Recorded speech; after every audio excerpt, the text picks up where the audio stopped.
میں ہوں سلمان رشید اور ایک مسافر کی دنیا میں آج آپ کو ایک کہانی میں زیارت کی سنا رہا ہوں۔ یہ زیارت جو کہ پہلے کسی زمانے میں تو سبی کا حصہ ہوا کرتا تھا راج کے دنوں میں 19ویں صدی میں، لیکن پاکستان بننے کے بعد یہ کوئٹہ ضلع کا حصہ بن گیا۔ اب وہ خود ایک ضلع ہے اور یہ کوئٹہ سے کوئی 100 کلومیٹر نارتھ ایسٹ کی طرف ہے، اس رستے پہ جو آگے سے لورالائی سے ہوتی ہوئی فورٹ منرو کو پار کر کے پنجاب میں داخل ہو جاتی ہے۔ تو زیارت ویسے تو مشہور ہے وہاں کے جو صنوبر کے جونیپر کے درخت ہیں۔ یہ جو صنوبر کی سب سپیسیز ہے جو کہ زیارت میں پائی جاتی ہے، کہتے ہیں وہاں کے جو ماہرین ہیں وہ بتاتے ہیں کہ یہ دنیا میں سب سے بڑی سنگل بلاک ہے اس جونیپر کے درخت کا، تو اور پورے پاکستان میں مشہور بھی ہے۔ ویسے تو اور بھی ہمارے پاس جگہ ہیں جہاں پہ کہ یہ جونیپر اگتا ہے، صنوبر۔ ویسے تو جو زیارت ہے وہ مشہور ہے کہ قائد اعظم محمد علی جناح نے وہاں پہ اپنی زندگی کے آخری کچھ دن گزارے تھے، لیکن اور دوسری اس کی جو وجہ شہرت ہے وہ جونیپر ہے۔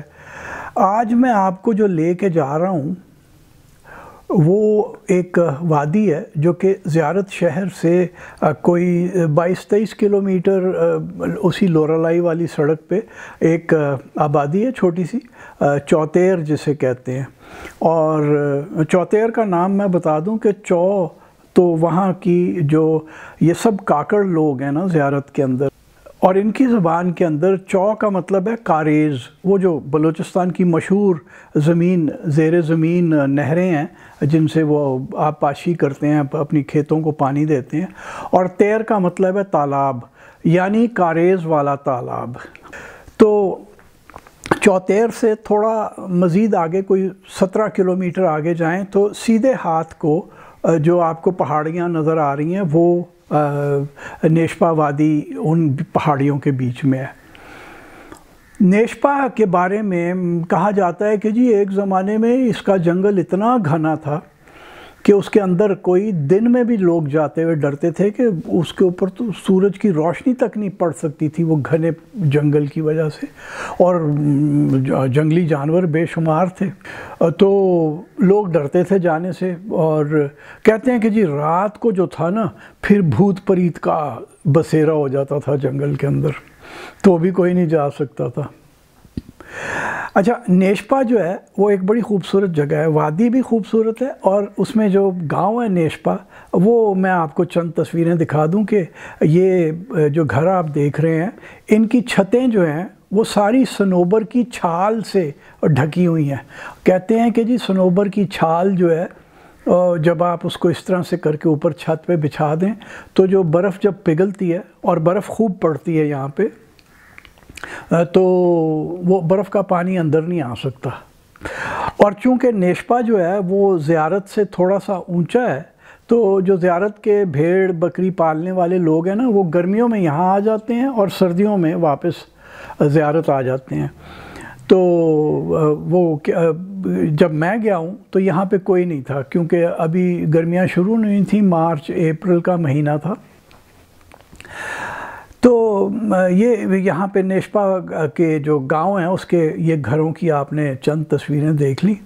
نیشپا کا جنگل بھی کچھ اس قسم کا ہے، کافی درخت ہیں وہاں پہ، اور جو ہے یہ ایک درخت جو میں آپ کو دکھا رہا ہوں اس کو 3 آدمیوں نے گھیرا ڈالا ہوا ہے، اور وہ آپ اندازہ لگا لیں کہ اس کی جو گرتھ ہے پوری تنے کی وہ کچھ نہیں تو 20-22 فٹ تو ہوگی، کیونکہ یہ 7-8 فٹ کا تو ہمارا بن جاتا ہے، تو 23-24 فٹ ہوگی۔ وہ بمشکل اپنے ہاتھ ہی پکڑ سک رہے تھے 3 آدمی۔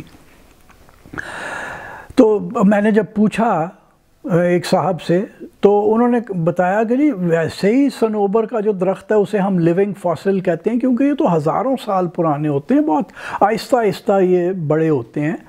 تو کہنے لگے کہ یہ جو درخت ہے یہ جس کا تنا اتنا بڑا ہے، اور جو کہ کم سے کم 20 میٹر اونچا تو لازمی تھا، اگر 25-30 نہیں تو 20 تو لازمی تھا، تو وہ کہنے لگے کہ جناب یہ جو ہے نا یہ کچھ بھی نہیں تو 5-6 ہزار سال یا اس سے بھی زیادہ پرانا ہو سکتا ہے. پھر خوب ہے یہ درخت, یہ تو معجزہ ہے فطرت کا. اچھا, اب یہ جو جنگل ہے اس کے بارے میں جناب وہ جو داستان وہاں میرے بڑے پیارے دوست جان محمد نے سنائی مجھے, جو کہ فارسٹ ڈپارٹمنٹ کا ایک افسر ہے اب. تو جان محمد نے بتایا کہ جی کہتے ہیں کہ پہلے دنوں میں جب یہ بڑا گھنا جنگل ہوتا تھا تو اور لوگ نہیں جایا کرتے تھے اس کے اندر, تو بڑی باتیں ہوا کرتی تھیں کہ تو بڑا ترم خان بنتا ہے, جا کے دکھا جنگل میں, اور رات کو, اور کوئی بھی نہیں تیار ہوتا تھا. اور شرط یہ تھی کہ جو بھی جنگل کے اندر جائے گا وہ جا کے ایک لکڑی کا قلعہ ساتھ لے کے جائے گا, ہتھوڑا لے کے جائے گا, اور وہ قلعہ گاڑ کے آئے گا زمین میں, کہ تاکہ صبح جا کے لوگ وہ تصدیق کر سکیں کہ واقعی وہ جنگل میں آیا بھی ہے کہ نہیں. تو وہ کسی نے اس کو چیلنج دینی, اس نے اس کو چیلنج دینی. وہ جو بھی اس زمانے میں پیا کرتے تھے, چائے تو پتہ نہیں تھی کہ نہیں, لیکن وہ جو کچھ بھی پیتے تھے وہ پیتے تھے اور گپیں لگاتے تھے اور چیلنج کرتے تھے ایک دوسرے کو, اور کوئی بھی چیلنج قبول نہیں کرتا تھا کہ رات نو نہیں جا سکتے پائے نا. تو خیر ایک بڑی دلیر عورت تھی اسی گاؤں کی نیشپا کی, یا جدھر یہ لوگ بیٹھ کے گپ لگاتے تھے, اس کا نام تھا شیر بانو. واقعی شیر تھی. اس نے کہا کہ یہ کیا یار, یہ مرد کیسے مرد ہیں ہمارے, یہ کیا ہر وقت لگے رہتے ہیں کہ جی کوئی نہیں جا سکتا, کوئی نہیں جا سکتا, لاؤ مجھے ایک قلعہ اور ہتھوڑا دو, میں جا کے گاڑ کے آتی ہوں اور میں واپس آؤں گی. چنانچہ ایک رات جب کہ اماوس کی تھی اور اندھیرا تھا, لیکن پہلے زمانوں میں آسمان پہ دھواں نہیں تھا, تو تاروں کی روشنی میں اتنی وہ ہوتی تھی کہ پہاڑ دودھیا قسم کے چمک رہے ہوتے تھے. تو وہ اس دودھیا سی روشنی میں وہ چلی گئی جنگل میں شیر بانو, اور وہاں جا کے وہ بیٹھی اور اس نے وہ قلعہ زمین میں گاڑ دیا. لیکن وہ آئی نہیں واپس گاؤں میں. تو صبح جب لوگ ڈھونڈنے گئے کہ شیر بانو رہ کہاں گئی ہے, وہ تو اگر اس نے قلعہ گاڑا تو یار, نہیں تو اس کو بھوت پریت لے گئے ہوں گے. تو خیر وہ ڈھونڈتے ڈھانڈتے پہنچے تو کیا دیکھتے ہیں کہ شیر بانو ایک جگہ مری پڑی ہے. وہ بیچاری کو انہوں نے قریب گئے, اٹھانے کی کوشش کی, تو پتہ چلا کہ وہ مری کیسے ہے کہ جب وہ بیٹھ کے وہ قلعہ گاڑ رہی تھی تو وہ جو اس کا لباس تھا, وہ پہلے زمانے میں جو پشتون عورتیں پہنا کرتی تھیں, وہ بڑے گھیر والا لباس, وہ لباس کے ایک پلو میں سے, ایک نکر میں سے اس نے وہ قلعہ گاڑ دیا. اور جب اس بیچاری نے اٹھنے کی کوشش کی تو وہ قلعہ تو لباس میں سے گزرا ہوا تھا, اس کو اس نے پکڑ لیا. تو وہ خوف سے کہ یہ واقعی جن بھوت پریت ہیں یہاں پہ, اور وہ بیچاری گزر گئی. تو میں نے جان محمد سے کہا, میں نے کہا تو بھائی جان اس کی مورل آف دا سٹوری کیا ہے؟ جان محمد نے کہا مورل شورل نہیں, ہم بس کہانی ہوتی ہے ہمارے یہاں, ایسا کوئی اس کا مورل کوئی نہیں بتاتا. تو میں نے کہا یار مورل پتہ کیا ہے کہانی کا؟ وہ یہ ہے کہ یہ بھوت پریت واقعی کچھ نہیں ہے, یہ جو ہمارے اندر کے خوف ہے نا, اور اگر ہم غلطی سے اس خوف کے اڑیکے آ جائیں تو وہ ہم اس کی وجہ سے مر جاتے ہیں. ہمارے اندر کے خوف ہی ہمیں مارتے ہیں.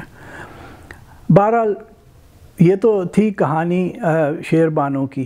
وہ اب یہ ہوا کہ وہ جو پورا علاقہ ہے نیشپا کا, وہ جو بڑا جنگل ہے, اسے اب شیر بانو زنگل کہتے ہیں وہاں کے جو کاکڑ لوگ ہیں. اور جنگل خوبصورت ہے. یہ میں نے آپ کو گاؤں کی تصویریں تو دکھا دیں, یہ ذرا اب آپ جنگل کی بھی 2-4 تصویریں دیکھ لیں. تو یہ یاد رکھیے گا کہ یہ جو آپ تصویریں دیکھ رہے ہیں اس کی وجہ سے یہ جو زیارت ہے اپنا, اس کو کہتے ہیں کہ یہ دنیا میں اس سب سپیسیز کا, صنوبر کی اس سب سپیسیز کا سب سے بڑا بلاک ہے.